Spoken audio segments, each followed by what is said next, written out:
Good morning everyone, তোমরা সবাই কেমন আছো? আশা করি খুব ভালো আছো, আর আমিও খুব ভালো আছি। তো ভিডিওটা করেছিলাম 26শে মার্চ। তো আজকে সময় হলো তাই শেয়ার করলাম তোমাদের সাথে। তো সকালবেলা যা কাজ বাজ ছিল সব সেরে চলে গিয়েছিলাম গরুর কাজটা সেরে চলে আসলাম আবার রান্নাঘরে। তো রান্নাঘরে এসে কিন্তু প্রথমে উনানের যত ছাই ছিল সব ছাই তুলে নিলাম। তো উনানটা আজকে ভালো করে করবো, ঠিক করবো, অনেকটা ভেঙে গেছে এদিক সেদিকে। তার জন্য কিন্তু উনানটা আজকে মাটি দিয়ে ভালো করে লেপে সুন্দর করে বানাবো। তো তার জন্য কিন্তু প্রথমে একটা থালের মধ্যে অনেকগুলো মাটি নিয়ে চলে আসলাম। তারপরে যে দেখো কী অবস্থা উনানের। তো এখন এই উনানটাকেই ঠিক করব। তো চলো, তো এই যে উনান ঠিক করতে বসে পড়লাম।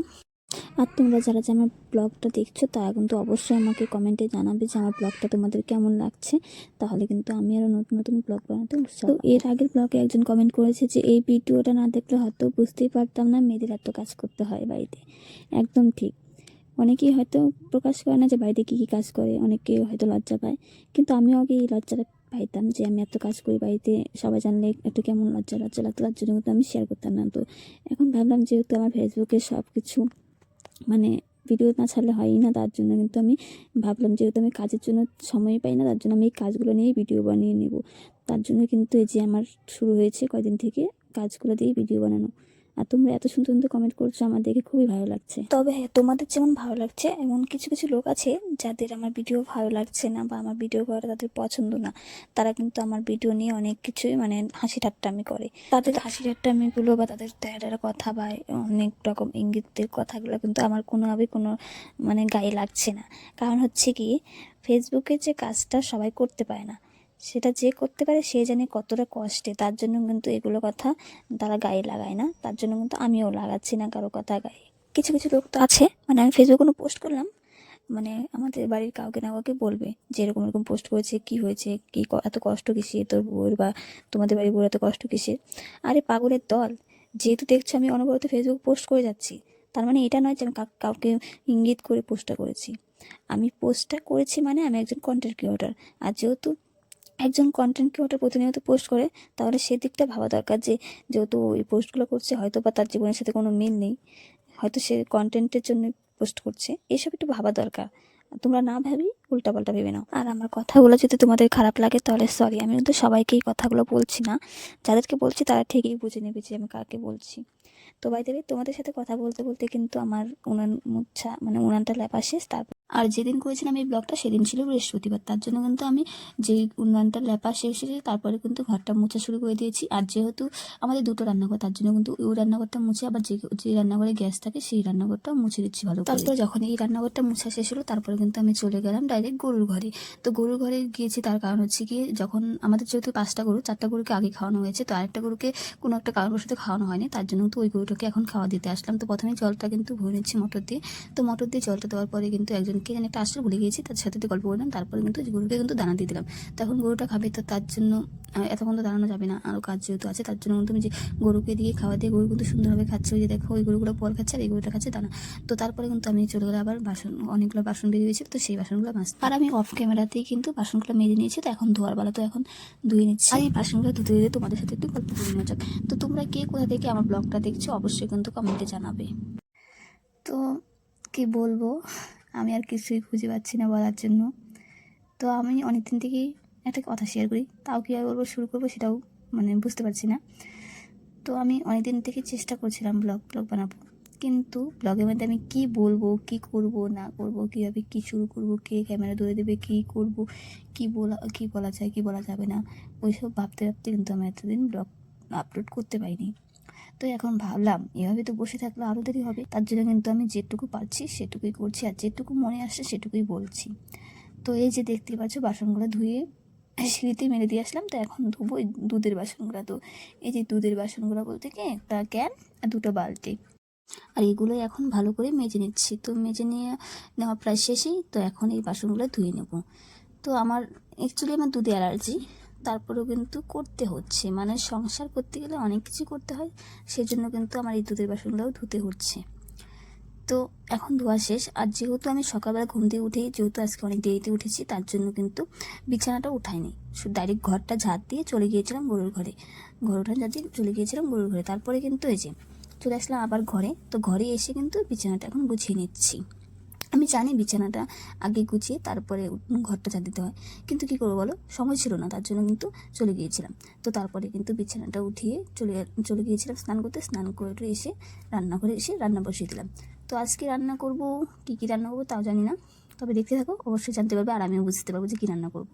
তো আর যেহেতু গ্যাসের খুব প্রবলেম হচ্ছিলো, গ্যাস নেই এখন, তো রান্নাটাও মানে অনেকটা দেরি হয়েছে, খিদেও পেয়েছে, তার জন্য কিন্তু তাড়াতাড়ি করার ব্যবস্থা করছি। তার জন্য কিন্তু রাইস কুকারে মানে ভাত রান্না করলেও আমি কিন্তু রাইস কুকারে ডালটাই বসিয়ে দিলাম।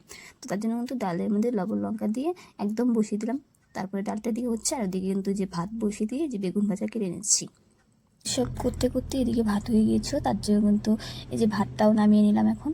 আর আমি কিন্তু ভাতটা সেরকম ভালোভাবে নামাতে পারি না, হয়তো বা কোনো দিন ভাত পড়ে যায়, নয়তো মার জলটা পড়ে যায়, তবুও কিন্তু চেষ্টা করি নামিয়ে নিই।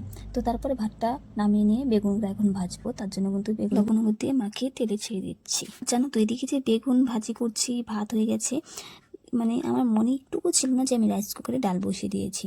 মানে একবার আমি গিয়ে দেখলামও না যে ডালটা সিদ্ধ হচ্ছে বা কি না। হ্যাঁ, তারপরে যখন আমার বেগুন ভাজা হলো, গিয়ে দেখলাম ডালটা গিয়ে দেখি যে কারেন্টই ছিল না, ডালটা মানে ফুটেই নেই। তারপরে কিন্তু রান্নাঘরে এনে ওটাকে আবার সিদ্ধ বসালাম। তারপরে ডালটা সম্বার দিয়ে ডালটা করলাম। ডালটা করার পরে আর এনেছিলাম লাউ শাক, তো সেটা তোমাদের সাথে দেখাইনি। তো লাউ শাক এনে লাউ শাকটাও কিন্তু ভেজে নিয়েছি। তারপরে সবাই আর আজকে একটা জায়গায় যাবো, তার জন্য কিন্তু তাড়াহুড়ো লেগেছে, তার জন্য কিন্তু আর কোনো ভিডিও ক্লিপ আর নিতে পারিনি। তো তারপরে কিন্তু সবার খাওয়া দাওয়া হয়ে গেছে। খাওয়া দাওয়া হওয়ার পরে বাসনগুলো নিয়ে ডাইরেক্ট কলে করে আসলাম, তখন কিন্তু ভিডিওটা অন করি। আর আমার সাথে গল্প করছে আমার দুটা ননদ। তো তারা আসছিল, মানে একটা জায়গায় যেহেতু যাবো, সেখানে কি পরবো না পরবো, মানে মেয়েদের আলোচনা আর কি যা হয়, যে কী পরবি, না ড্রেস না শাড়ি না কী পরবি, সেটাই শুনতে এসেছিলো। তো আমিও তাদেরকে বলছিলাম যে শাড়ি পরবো। এই যে দেখতেই পাচ্ছ আমি বাসন টাসন ধুয়ে কিন্তু ঘরে এসে শাড়িটাও রেডি করে নিচ্ছি। তো এখন এই শাড়িটাই তোমাদের সামনে পরে চলে আসলাম। তো আমাকে কেমন লাগছে অবশ্যই কিন্তু এটাও কমেন্টে জানাবে। তো আজকে কোথায় যাচ্ছি, এই দেখো বেরিয়েও পড়লাম। তো এই যে দেখো আমার ভাস্তি এখানে রাম সেজেছে। তো এটা দেখে অবশ্যই অনেকেই অনেক কিছু টের পাচ্ছ মনে হচ্ছে। তো এই যে দেখো ফাইনালি চলে আসলাম। আজকে হলো আমাদের এখানে রামনবমী হবে, তো সেই জন্য সেই উপলক্ষে চলে আসলাম সবাই মিলে। এই যে দুটো ননদ চলে আসছে, তো সেই উপলক্ষে চলে আসলাম। তারপরে অনেক নাচানাচি হওয়ার পরে এখন কিন্তু ফাইনালি আমরা রেলিতে যাব। তো এখন প্রায় 8 কিমি পথ আমরা হাঁটবো।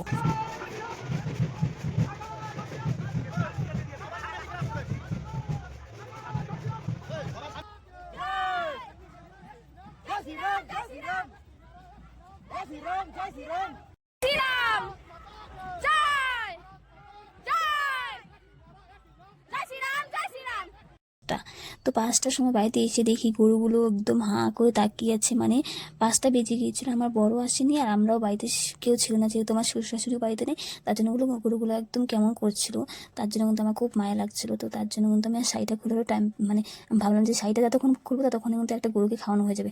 তার জন্য কিন্তু আমি আর শাড়িটা খুললাম না, ভাবলাম যে প্রথমে আমি গরুগুলোকে জল আর দানা দিয়ে খাওয়াটা দিয়ে এসে পরে শাড়িটা করবো। তার জন্য তো যে গরুগুলোকে খাওয়া দিলাম, গরুগুলো যখন একটু মানে খাওয়াটা পর যখন একটু তাকালো, মুখটা তুলে দেখি এত শান্তি লাগেছিল মনটাতে। তারপরে বর আসলো, বললো যাও তুমি এখন শাড়িটা চেঞ্জ করে আসো, আমি আছি ততক্ষণ গরু করে। তারপর কিন্তু আমি যে শাড়িটা চেঞ্জ করে নাইটি করে নিলাম। তারপর যেহেতু আরেকটা গরু বাকি ছিল, সেই গরুটাকে খাওয়া দিলাম। আর আমার বর কিন্তু গরুগুলো ছেঁকে নিচ্ছে, মানে দুধ ছেঁকে নিচ্ছে। তখন প্রায় বেজে গিয়েছিলো 6টা, মানে এগুলো করতে করতে বেজে গিয়েছিলো 6টা। তো ভাবলাম যেহেতু 6টা বেজে গিয়েছে আর বসে থাকে লাভ নেই, আর মানে দাঁড়িয়েও লাভ নেই, একদম কাজটা শেষ হলে পরেই একটু জিরোবো। তো তার জন্য কিন্তু আবার একটা কোদাল নিয়ে চলে আসলাম গরুর ঘরে। ঘরে এসে যত গরুর গোবর ছিল আর কি, মানে আমরা যাওয়ার পরের থেকে, মানে আমরা তো ধরো 12টার দিকে গরুর ঘর থেকে যে লাস্ট গিয়েছিলাম, তারপর থেকে আর গরুর ঘরে ঢোকা হয়নি। তার জন্য কিন্তু অনেক গোবর জমেছিল। তো সেই গোবরগুলো কিন্তু বালতিতে তুলে তুলে আমি গোবরগুলো ফালাবো। তো ভেবেছিলাম যে অল্পই গোবর হয়, সেজন্য কিন্তু প্রথমে অল্প করে ফালিয়ে তারপর দেখলাম যে আরও গরু বেরিয়েছে। আর ওদিকে কিন্তু কে যেন একটা আসছিলো, মানে দুধ তোলার জন্য একজন লোক আসছিলো। তো সে দিচ্ছিলো তাড়াবো আর কি। তো বললো যে তুমি আজকে করে নাও একটু কষ্ট করে, আমি চলে যাই। তো আমি বললাম ঠিক আছে তুমি চলে যাও, আমি করে নিচ্ছি কষ্ট করে। তো তারপরে গোবরগুলো ফালানোর পরে কিন্তু আমি এই যে গরুর ঘরে মানে ওইদিকে পিছনটা আমি জল দিয়ে, মোটর যেহেতু কারেন্টও ছিল তার জন্য কিন্তু জল দিয়ে ভালো করে ধুয়ে দিয়েছিলাম। আর সামনেটা আমি একটু ঝাড়ুটা দিয়ে ভালো করে কাজ করতে করতে বেজে গিয়েছিলো 6:30। আর এদিকে বর কিন্তু চলে গিয়েছে দুধ নিয়ে, আর আমি এদিকে গরু ঘরে সব কাজ সেরে নিয়েছি। তো গরু ঘরটা এখন দেখো কত সুন্দর চকচকে লাগছে, মানে গরু ঘরে সব নোংরা পরিষ্কার করে দিয়েছি। তারপরে আমার খুব খিদে পেয়েছিল, যেহেতু সকালে খেয়েছিলাম। তারপরে যে আমার বর নিয়ে আসছিলো খিচুড়ি প্রসাদ, নিজে খেয়ে আমার জন্য নিয়ে আসছিলো, কারণ জানি আমি কিছু খাইনি দুপুরের পর, মানে সকালের পরে। তারপরে খাওয়া দাওয়া করে একটু